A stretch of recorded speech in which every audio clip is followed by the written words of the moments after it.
Well, hello there, all you wonderful people of the internet. I cannot believe we are at this day that we are recording this video.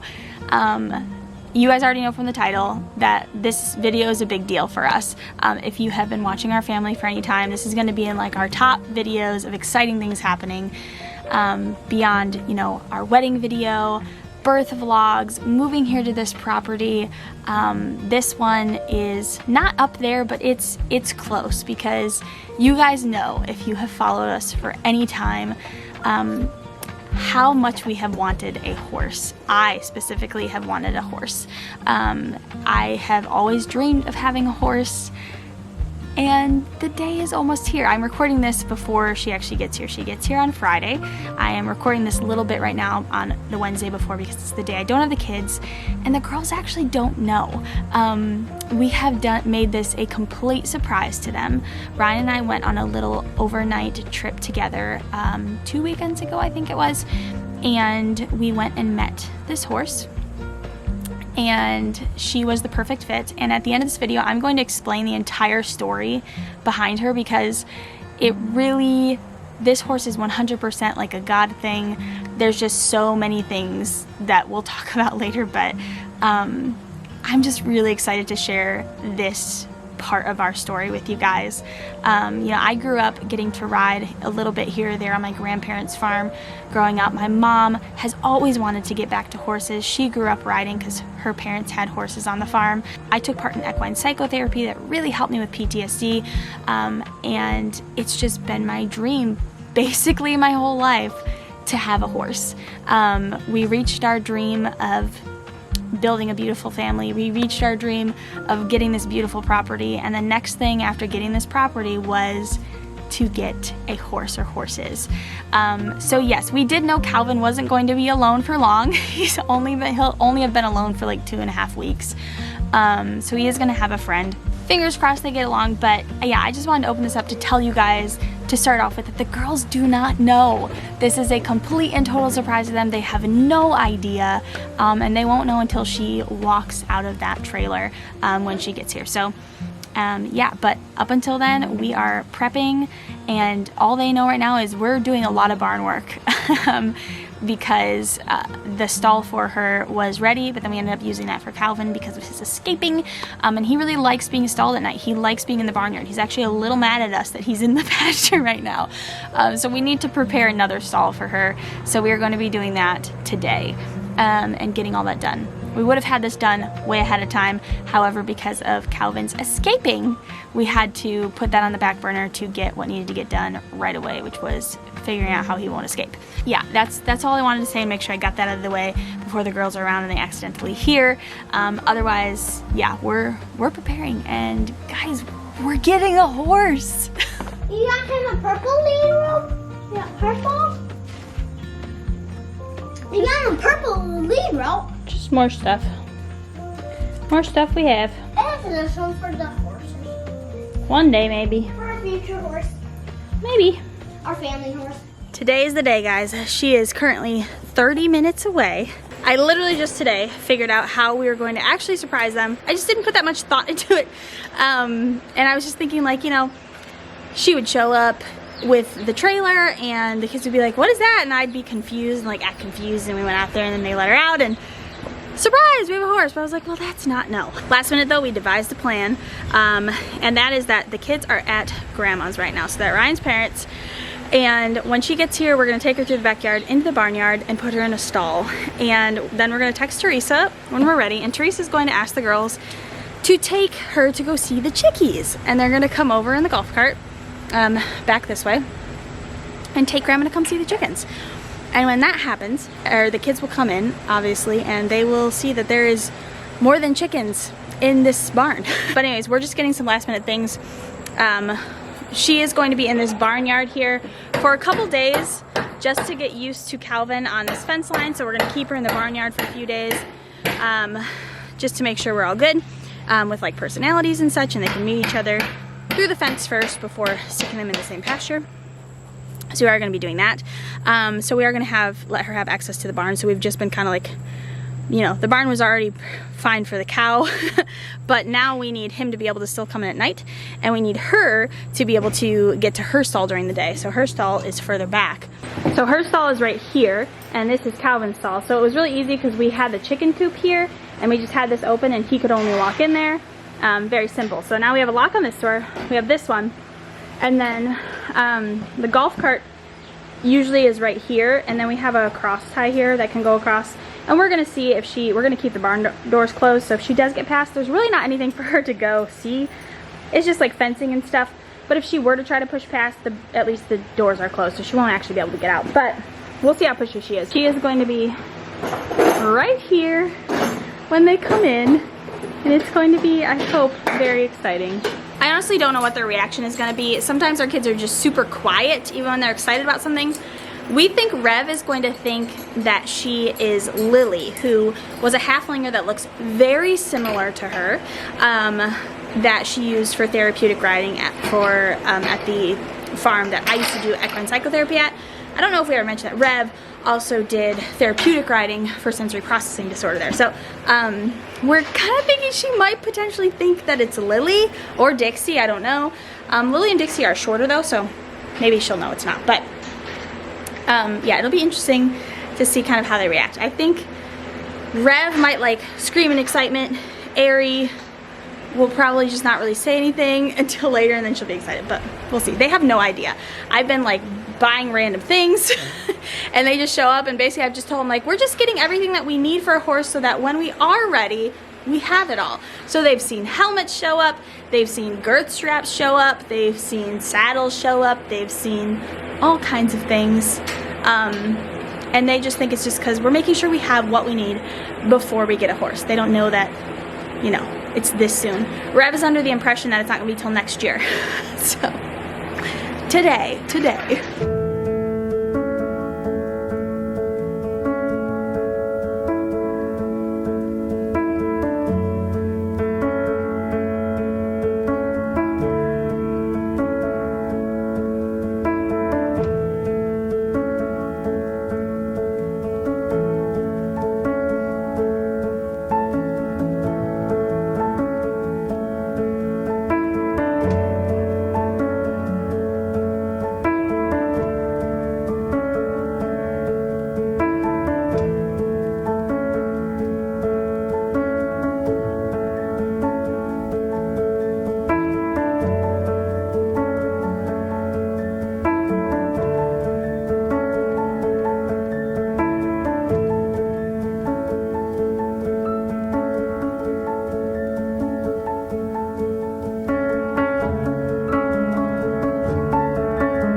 What is that?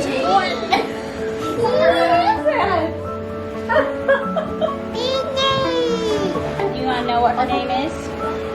Her name is Lavender. The name I'm gonna name my horse? Like we talked about though, this first horse is our family horse, but that was already her name. Lavender! She was already named Lavender. Isn't that pretty cool? Isn't that cool? Yeah. What do you think?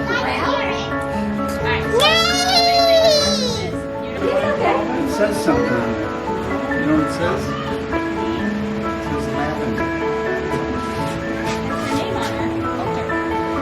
How amazing is it that her name is Lavender? She looks like all Lily, the cares doesn't she? in the world in She's one, the same but- kind of horse that Lily was. Remember what Lily was? What kind of horse she was? She was a halflinger.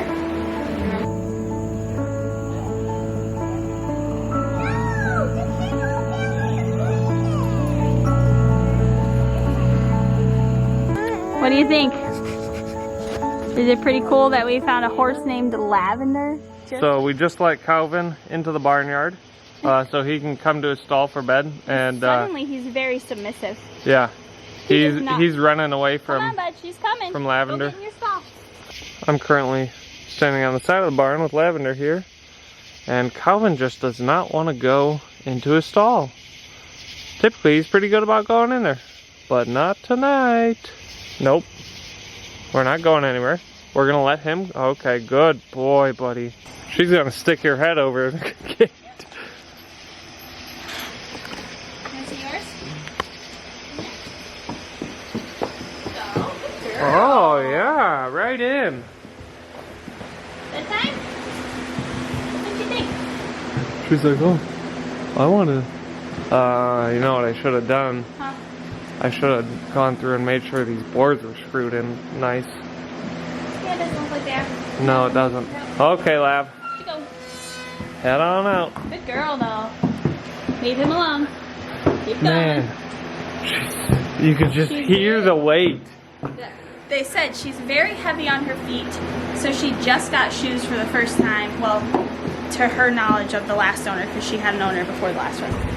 She only has them on her fronts, though, because she's just very heavy on her front feet, and so she was cracking her hooves. So one of the things that I noticed the other day when I was out here, Calvin was in his stall, and I was out here doing the electrical, and I don't know if he just had an itch or something, but he was rubbing on the boards here. And I noticed that when he would rub against it, the bottom of the board would kind of bow out a little bit, and like all of them.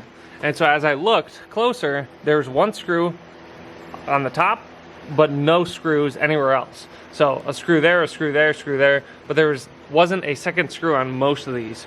So I went through and punched in a few extra screws, and then we've got this 2x4 vertical back here. And again, none of these top boards were actually attached to it.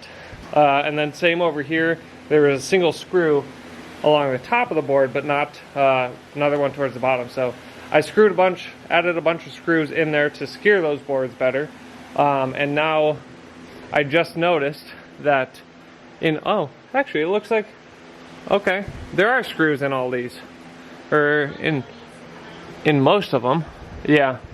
Okay, so there's a couple here that are missing a second screw, so I'm gonna go through and add second screws there, and just to double check, make sure everything is secure. Ideally we should have done this before, but you know, just didn't think about it, didn't notice it until now. So gonna go do that quick, and then we'll probably get her in for the night.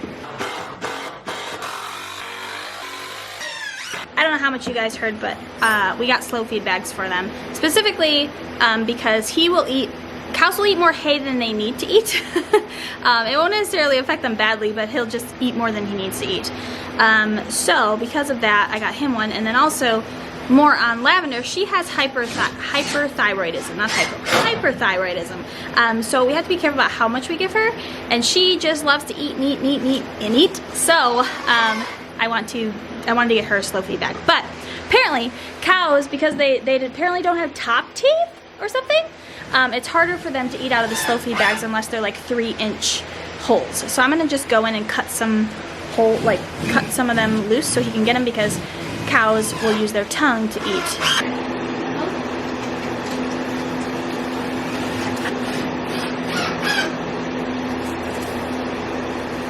Lavender did pretty good last night. She just stood right in front of the door to the barn practically all night, and she didn't go into her stall at all until this morning when Arianna finally got her in there. Yeah, then she was in there for quite a while.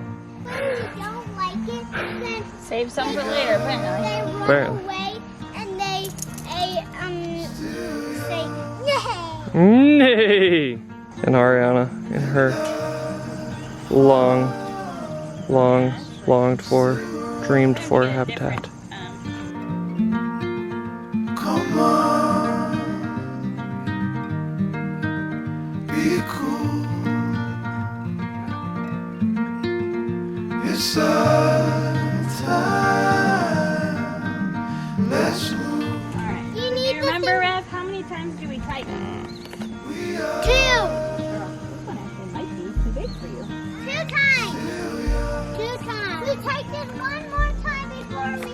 Good job, Air Bear. Yeah.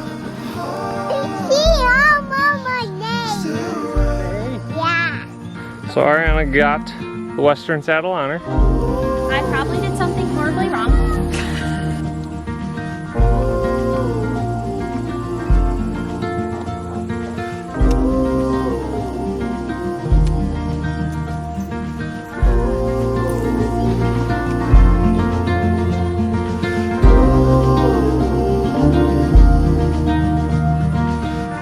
Okay, so I just let Lavender out into the pasture for the first time.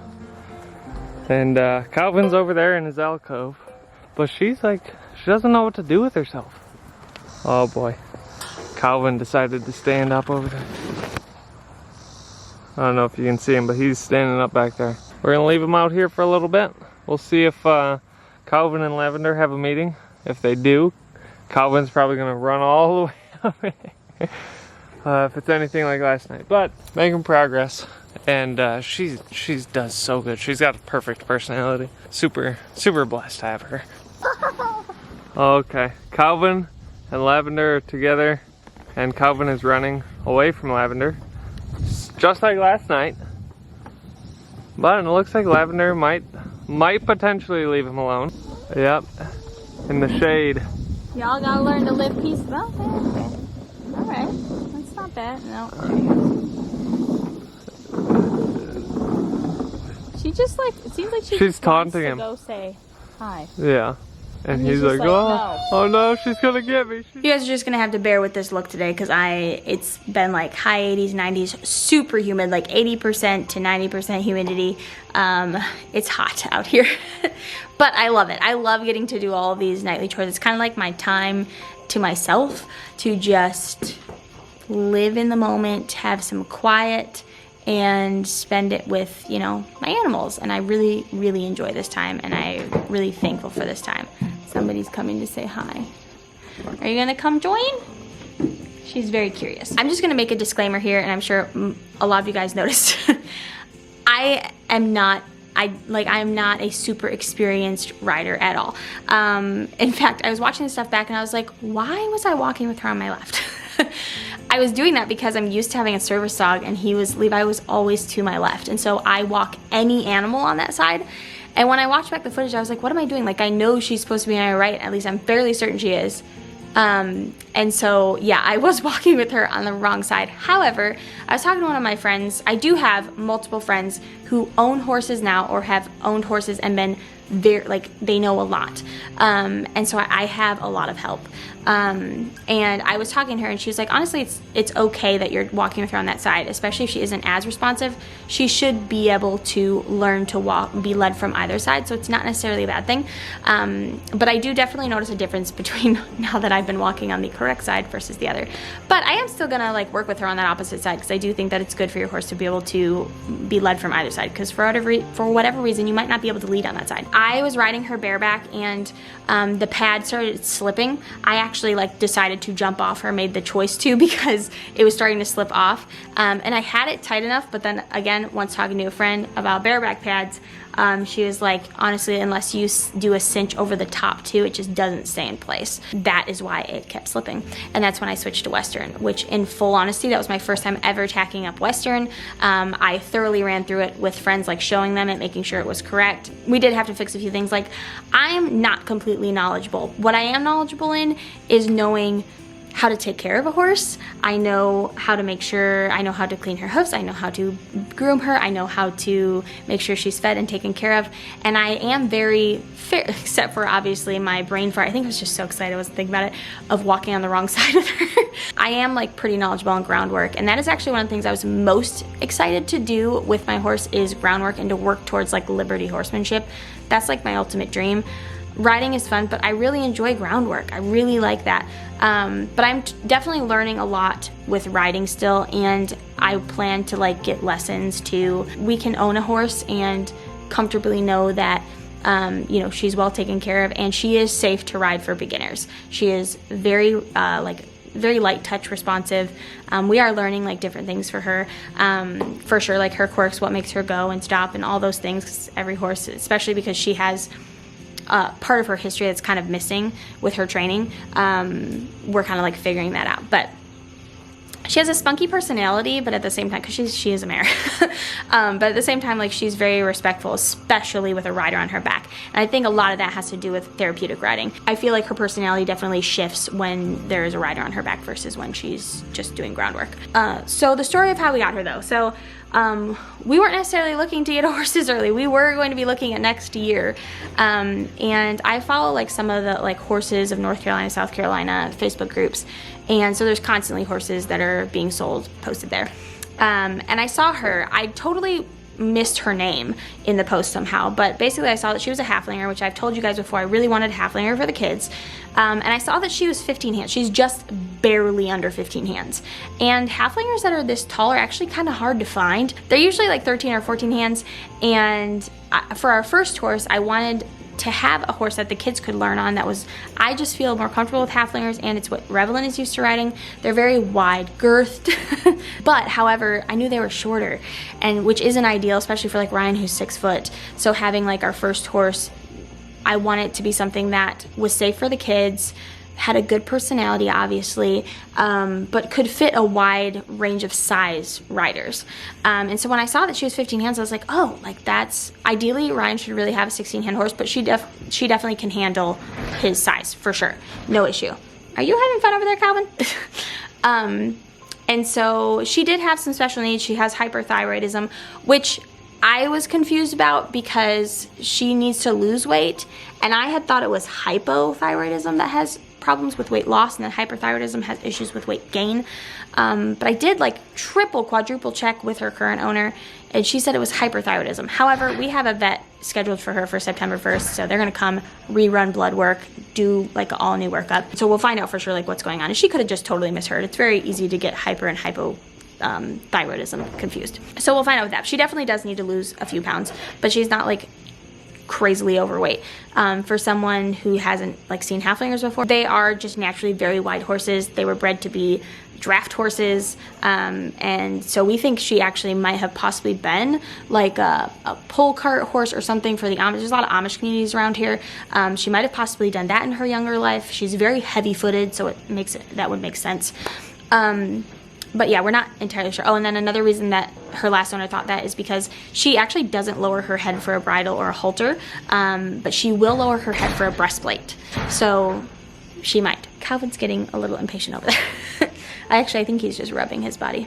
Yeah, he's just rubbing his body. She had like the perfect manners though, based on how she was explaining. She was 17 years old. She's like, okay, that's an older horse. I wasn't like going to get a mare as our first horse. If you know anything about horses, mares are typically not first choice, especially for green riders or just new riders. They're not a first choice because mares are much more attitudey. Geldings are pretty much the safer bet. However, being a halflinger, I knew it was going to be a safer option. And again, at the barn that I was at, all of them were mares. So I am used to the mare personality and the spunk that comes with them and the attitude. Her being a halflinger and having that experience, like I wasn't that nervous about it, as long as, you know, she had the respect that was needed to be a safe ride. That's what I was concerned about. So yeah, so I started talking to her and asked her, and I didn't know, you know, any of this information about her besides that she was 17, she was about 15 hands, she was a halflinger, she had hyperthyroidism, and that she needed her hooves done more frequently than other horses. That was all I knew when I reached out.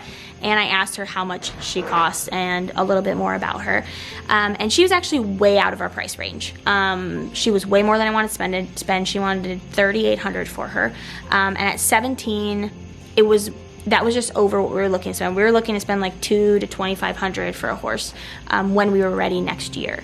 And right now, just with like building a house and stuff, we're trying to keep money in our savings. And so I was more asking because you never know. Sometimes you ask and people want $500 for a horse or $1,000 for it. Like, you just don't know. And so I was like, well, it doesn't hurt to ask. She seems like she'd be a good, match for us. And so she told us she was $3,800. I was like, and I just was honest with her. I was like, we can't afford that right now. We have to, keep money in our savings. And we weren't really planning to get one until next year. But I had to ask because she seemed like the perfect option. And I told her, I was honest. I was like, and honestly, I wasn't looking at spending that much, especially for a horse that's already 17. Which is not, like, she's only like halfway through her life. She can live like 30 to 40 years. Halflingers live a good amount. So, she responded back and she just kept giving me information, and I was surprised, like, after I told her, like, I couldn't afford that, that she kept, like, just kind of sending pictures and sharing more information about her. She just kept sharing, more information. Then she shared that she used to be a therapy horse, and I was like, oh, wow, that's, like, kind of uncanny. Explain, like, my experience with that and how Revelyn used to ride a halflinger at therapeutic riding. And, also then she mentioned her name was Lavender, and I was like, wait, what's her name? And she did mention her name in the main post that she made, and I somehow just skipped over it.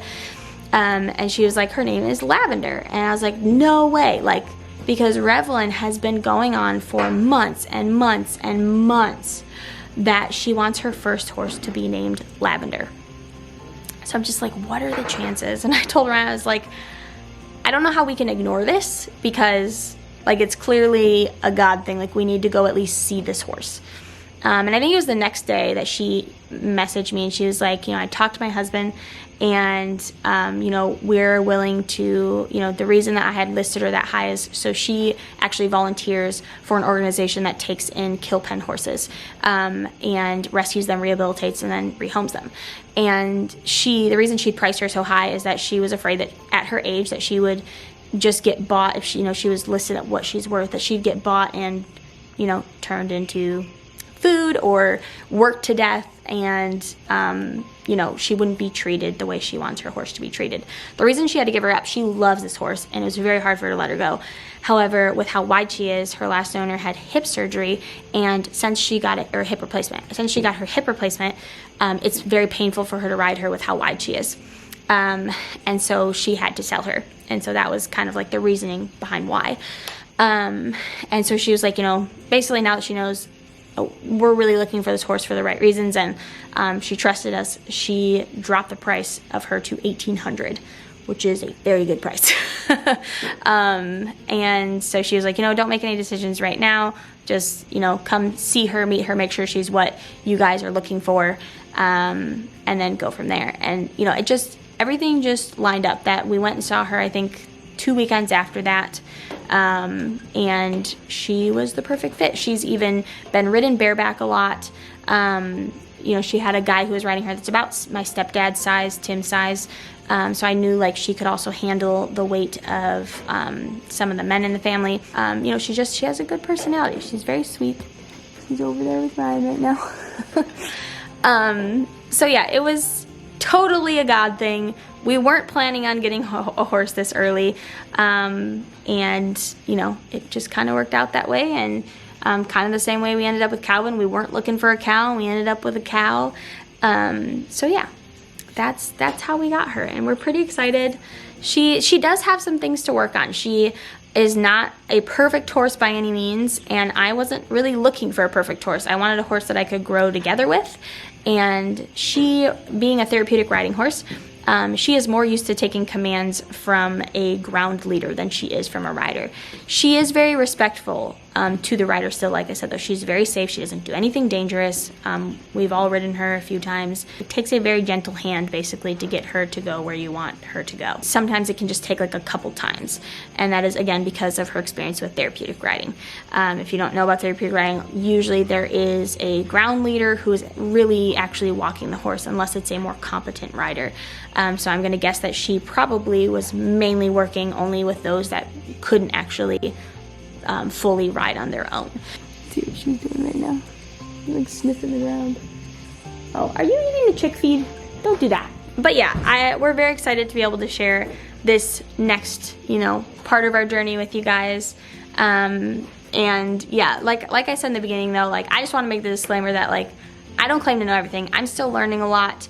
We're all learning a lot, but you know, what's important is we know how to care for her, and we're learning with her, and she's a very good horse to learn on as well. I wanted to rest assured that we do have a lot of help from people who are local to us and not local to us that own horses, and everything is, you know, being talked through with them. They were going to send her bridle with her, and right now she's in a snaffle bit, which is a pretty soft bit. So if a lot of people say like you can tell a horse's personality by the bit that they use. So they have ridden her bitless a couple times, but she's not as responsive. Of course, obviously, like I mentioned, she's not always the most attentive to just a rider on back. But she is in a snaffle bit. I would love to eventually work her off a bit entirely, but because she has stuff to work on and that is what she is used to, and it is a much gentler bit, and if you're using it correctly, it should not hurt. That is what we're using on her. But they were originally going to send her bridle with us, and they didn't. So I had to end up actually deconstructing and reconstructing a bridle, because we did have a bridle for my grandparents. I had to go buy a snaffle bit because they didn't own one of those, and learning how to put one together, which was kind of fun, like, you know, learning all kinds of new things. I'm not going to lie, this is a part of our vlogs that I'm very nervous to share, because even though I haven't owned horses, I've been around the equestrian YouTube world long enough to know, goodness, equestrians are very judgmental. And so that makes me nervous, but also, like, I do want to learn more, and I want to make sure that, like, I'm doing the best for myself and for her.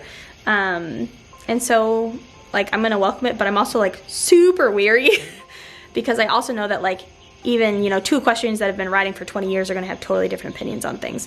And so it's also important to remember that, like, if I don't take your suggestion, it's nothing personally, but I am taking suggestions from people that are professional, and then kind of going from there and choosing what I feel is best for Lavender and me as a rider. And, you know, there's, like I said, there's so many different opinions in this world. It's not even funny. But because of that, it does make me a little nervous to share that side of things. Show you guys kind of what we're using, and over time I would like to switch some of this stuff out to more natural products. Y'all know me. But this is the hoof conditioner that we're using with her. This is what we're using for her mane and tail. It's a purple shampoo, since she has like a golden white kind of mane and tail. Then this is her just regular body shampoo. This I got because she tends to get sunburn on her nose, and this is a sunflower sun coat, so it is like a sunscreen basically for horses. This is what I got for cuts and scrapes and stuff, herbal solution. There is alcohol in this, and that's the one thing that concerns me, but otherwise it's just aloe vera, myrrh, golden seal, I'm trying to read this through the camera, comfrey, cayenne, and elder in a light isopropyl alcohol base. So we're trying that out. We'll see how it goes. And then she has this electrolytes that I use whenever she's worked. I'll give her a scoop or 2 of that after. And then this is the fly spray that we're using. These are some treats that I have around. I tried to give her mostly like carrots. She shouldn't have like a lot of starch and grains and stuff because of hyperthyroidism. Again, hypo, I don't know. This is what she's on. Thyroid L. That's a prescription for her. Mineral Oil she's not on. It's just sitting there right now. Let's say goodnight, Laugh. Let's say night. We will see you guys in the next video. Bye.